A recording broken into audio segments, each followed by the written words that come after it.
Se prendre une châtaigne. Vous connaissez tous cette expression qui évoque soit une décharge, soit un uppercut. Et pourtant, on est bien loin de la douceur qu'elle exprime lorsque c'est de la crème de marron, miam miam, ou alors tomber dans les pommes, être haut comme 3 pommes. Enfin, là tout de suite, il est question de dégustation de fruits d'automne. C'est parti pour la fête de la châtaigne et de la pomme. Alors, on est arrivé à l'Arche de la Nature. Nous sommes avec Cédric Le Breton. Cédric Le Breton, vous le connaissez tous, parce qu'on est là souvent quand même. Bonjour Cédric, ça va bien? Bonjour, on va très bien. Très bien. Maintenant, on est parti pour de nouvelles aventures encore une fois. Une belle fête, mais aussi on va te demander d'essayer du tir à l'arc avec le club. Tir à l'arc nature. Et donc l'idée c'est comme de viser une pomme, parce que la thématique c'est la fête de la pomme et de la châtaigne. Donc on verra des choses gustatives, délicieuses. Mais on va commencer par un côté un peu plus sportif.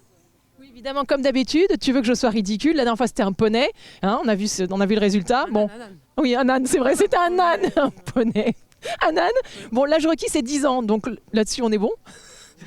Par contre, j'ai peur de tuer quelqu'un. Il y a des percherons dans le... Je le sens pas bien. Il y a un totem aussi, mais bon, je pense que le totem, à la rigueur, il peut recevoir une flèche, mais pas les percherons, s'il te plaît. Je vais essayer. Comment vous appelez, vous? Michel. Ça va bien, Michel? Oh, parfait. On est toujours ici quand on vient avec un plaisir. On se fait des super journées et on a beaucoup de monde et c'est génial. Moi, j'adore votre look. Alors, c'est vous qui allez être obligé de m'apprendre à tirer une flèche. Je vous préviens, ça risque de partir, je sais pas où. Mais c'est pas un problème, ça. Tout le monde démarre. Tout ce qu'on fait, on démarre par le début. Ouais. Après, on verra. C'est bien, Michel. Vous me donnez vachement de courage, c'est super.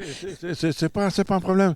Il suffit d'écouter, de faire ce qu'on vous dit, et ça y va tout seul. C'est pas gagné, mais je vais essayer. Alors Cédric, je te laisse le micro du coup. Voilà. Alors, donc, comme droitière, vous tenez l'arc de la main gauche, la flèche avec une plume différente, vous mettez 3 points dessus, vous venez comme ça, vous fermez l'œil gauche pour viser avec l'œil droit, et vous mettez la pointe dans la cible que vous voulez. Et vous avez juste à ouvrir les doigts. Et la flèche va tout seul sans bouger votre droit. D'accord, allez, vas-y. Ouais. Ok. Alors, attends, je vais me mettre par là parce que ça me permet. Je vais pas me cacher. Voilà. Tu mets tes 3 doigts en dessous. En dessous. Voilà. Tu lèves ton bras comme ça. D'accord. Tu laisses ta tête, tu regardes bien la cible et tu viens mettre ton index ici. Allez, tire. Oui, évidemment. Bon, c'est un début. Ça marche pas du tout. Mais j'ai peut-être pas pris. Si, c'est bon. Que j'ai mal encoché la flèche, c'est bon. Ok. Ça, c'est moi le responsable. Lève ton bras. Tends ton bras là. Tends-le ton bras. Vas-y, et tu tires jusqu'à ton index au coin de tes lèvres. Juste là. Encore. Maintenant, tu vises et tu... Donc, tends ton bras là un peu plus. Et tu mets la pointe dans la cible et tu ouvres les bras sans bouger ton bras. Oh, eh ben, formidable. Alors là...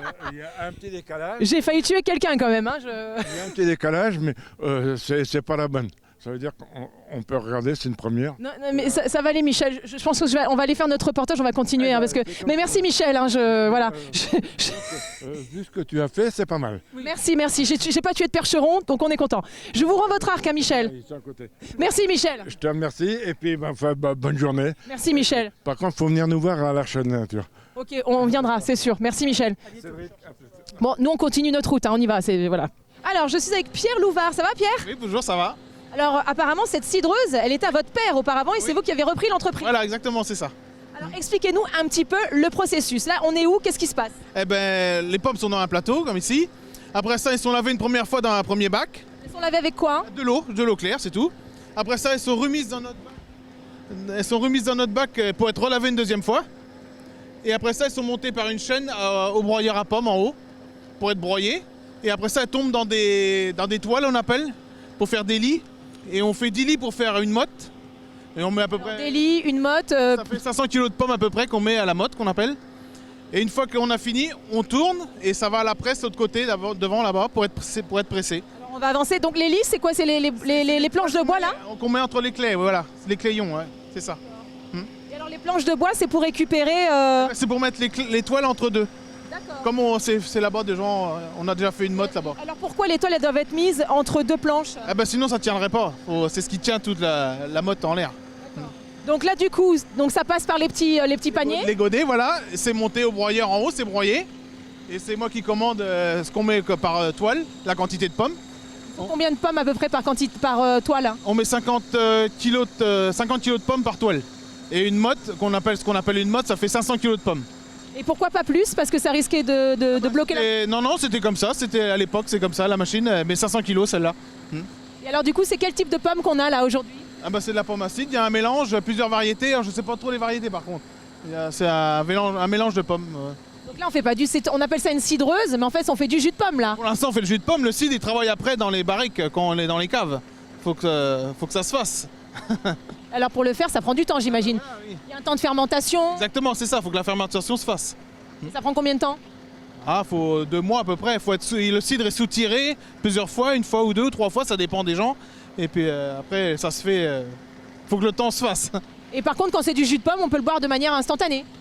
Eh ben nous, faut qu'il soit pasteurisé normalement le lendemain. Faut faire du vrai jus de pomme. Et donc quand on le pasteurise, ça se passe comment? Le processus, ça prend combien de temps? Faut qu'il soit. Il faut qu'on chauffe le jus à 70 degrés, je crois. Et on le met en bouteille et c'est fini. C'est pasteurisé, terminé. Et donc c'est bon. Voilà. On a un jus doux. Un jus doux, pas d'alcool, c'est pour les enfants. C'est pour les... Ça se conserve combien de temps à peu près? Oh, 1 an à peu près. 1 an, oui, une bonne année, au moins 1 an. Ouais. Vous en buvez pas mal du jus, j'ai l'impression. Non, c'est le cidre, nous. Ah ouais, c'est ça, ouais, je me disais aussi, Pierre. Hein, le cidre, on y va bien. Ah bah merci. Pressé à l'instant. Voilà, qui vient tout juste là. Donc on va goûter justement les fameuses variétés de pommes qui ont été mélangées. À la tienne. Ah mais il est super bon. Délicieux, délicieux. Super bon. Ben merci Pierre, hein. Je vous laisse continuer à émerveiller donc tous les gens qui sont derrière nous, les enfants, Voilà. les familles. La démonstration. Super. Et nous on va continuer notre petit tour parce que c'est aussi la fête de la châtaigne, figurez-vous. Voilà. À l'autre bout par là-bas, oui. Ah oui, faut qu'on aille voir ce qui s'y passe aussi du côté de la châtaigne. Merci Pierre. Voilà, bonne journée. Et Cédric, quel est le rapport? Parce qu'on était à la fête du percheron il n'y a pas si longtemps. Alors les percherons sont toujours là, mais avec les pommes, je comprends pas très bien. Non, mais je crois que si, il y a une raison quand même. Hein. Si on met en valeur le percheron aujourd'hui, c'est que ça servait aussi auparavant à broyer les pommes. Donc il y a un manège, on voit d'ailleurs toute la structure du manège. Là c'est Diaz qui tourne, donc il fait tout l'effort donc musculaire pour permettre de broyer les pommes. Après on voit le broyeur au loin. Il prenait le pressoir à main. Donc auparavant, il n'y avait pas de machine avec des moteurs thermiques. Donc on faisait tout avec la force animale. Et on a quelqu'un qui s'en occupe qui va peut-être en parler mieux que toi, non? Ah oui. Hein? Mathias, c'est un spécialiste des chevaux percherons. Ah ben voilà, c'est pour ça. Salut Mathias, ça va bien? Bonjour. Bonjour Diaz, bonjour, il faut être poli. Diaz, oui, là. Alors Mathias, on nous explique un petit peu comment ça se passe tout ça. Alors Diaz, vous voulez savoir son âge, tout ça? Oui. Bon, alors Diaz, elle a 9 ans. 9 ans, c'est une jument percheronne. Et puis elle travaille à l'arche depuis quand même un certain temps. On l'a dressée ici. Elle est née ici. Voilà. Et puis autrement, on tourne comme disait Cédric, on tourne avec ce manège-là. Et on pouvait aussi bien presser des pommes que faire tourner notre machine de toute façon. Hein. C'était en fin de compte le moteur, si vous voulez, juste après la Seconde Guerre mondiale. Quoi. Ça a dû continuer encore un tout petit peu. Une dizaine d'années, mais pas plus. Donc là, on a tout à l'heure, là, on a eu la version moderne et puis là, on a la version ancienne. Et Diaz, elle fait super bien son travail. Et elle est gentille en plus. Oui, bien sûr, elle est très gentille. Elle sert à d'autres travails. Hein. Elle sert aussi à tirer les carrioles sur l'arche, faire du débardage, la bourre, enfin un petit peu de tout. Quoi. Voilà. Et aussi à les enfants, les animations avec les enfants. Voilà. Bonheur, quoi. Oui. On dit le bonheur est dans le pré. Quand on aime les chevaux, de toute façon, oui, ça, il n'y a pas de problème, c'est vraiment bien. Quoi. Le bonheur est à l'arche avec notre belle Diaz. Merci beaucoup, Mathias. On vous laisse continuer parce que les gens attendent pour voir les démonstrations de Diaz. Oui. Et peut-être à bientôt. L'année prochaine, c'est souvent moi. Alors donc, faites coucou aux téléspectateurs et téléspectatrices. coucou comme ça, c'est pas trop ridicule. Merci Mathias. Merci Diaz, excuse-moi, je t'ai embêté un petit peu. Bonjour, c'est quoi votre petit nom à vous? Serge. Alors Serge, vous faites partie de la confrérie Nouzillard Laverna. Je suis le grand maître de la confrérie du Nouzillard de Laverna. Alors expliquez-nous un petit peu comment est née cette confrérie. Depuis quand elle existe? La confrérie, elle existe depuis une dizaine d'années et on est là pour défendre nos châtaigniers, surtout le Nouzillard, qui est une variété locale de Laverna. Il n'y a que 2 endroits en France où on peut trouver cette variété de châtaigne. Et quelle est la spécificité justement de ces châtaignes? La spécificité, c'est qu'elle est plus petite, ronde et sucrée. À différence des autres châtaignes qui sont plus plates mais plus farineuses, qui ne servent pas pour la même chose. Nous, on s'en sert surtout pour griller, à manger comme ça et à faire des gâteaux. Avec une bonne tartine de rillettes. Oui, aussi si on veut, mais ça se mange comme ça, grillé, c'est très très bon comme ça. Et alors là, donc, du coup, combien de temps pour la griller comme ça sur un brasero Là, pour un brasero, nous on a une grande poêle, on a la poêle géante à la Verna. Et notre fête c'est le 6 novembre à la Verna, où là vous aurez la poêle géante, où on grillera des châtaignes pour tout le monde. Combien de châtaignes à peu près? 1,5 tonne à peu près. Rien que ça? Oui, il faut Donc, ça. Hein. c'est colossal comme chiffre. Mais il y a beaucoup de monde à venir nous voir, hein. C'est normal, ça vaut le déplacement de toute façon. Hein. En tout cas, votre habit est très joli. Moi, je voudrais avoir le même en fait. Hein. Non, vous ne pouvez pas. Et pourquoi? Qu'est-ce qu'il faut pour faire partie de la confrérie? Il faut être invité à rentrer dans la confrérie. Et qu'est-ce qu'on peut faire pour être invité à rentrer dans la confrérie? Non, c'est la confrérie qui choisit ses futurs... c'est comme ça. Et sur quels critères alors? Sur nos critères à nous. Mais c'est quoi vos critères? Il faut être très motivé. Parce qu'on défend quand même un bien local, un patrimoine, une richesse de notre commune. Donc on ne peut pas faire n'importe quoi. Je peux vous piquer votre toc ou pas? Parce que moi, elle me plaît votre toc. J'ai pas le droit, mais vous n'êtes pas sympa, vous n'êtes pas prêteur, vous. Hein. Non, pas pour ça, non. Bon bah d'accord, je vous laisse à vos châtaignes alors. Hein. Tant pis pour vous, hein. Je serais venu vous aider à les ramasser. Rendez-vous le 6 novembre à la Verna. Bon, Cédric, c'est toujours aussi festif à l'Arche de la Nature. Hein. Oui, il y a même des crieurs de rue voilà, qui sont là pour porter des bonnes paroles. Alors du coup, cette petite fête, nous on va vous laisser parce qu'on doit filer, mais ça continue. Qu'est-ce qui se passe? À l'Arche de la Nature, il se passe toujours des super chouettes choses. Oui, on a beaucoup des chasses au trésor là pour Halloween, les différentes décorations qu'on a pu voir. On a une escape game aussi à la Maison de l'Eau. Il y aura l'arrivée du Père Noël. C'est pas vrai, mais moi je veux le connaître, le Papa Noël. Ouais, le 21 décembre, on a un spectacle, c'est gratuit sur inscription. Et l'arrivée du Père Noël après, avec un goûter et un orchestre, de la musique, enfin voilà. Et puis on se retrouve en 2023 pour une saison formidable avec plein d'animations. Le 21 décembre, et moi je serai là parce que je veux des cadeaux.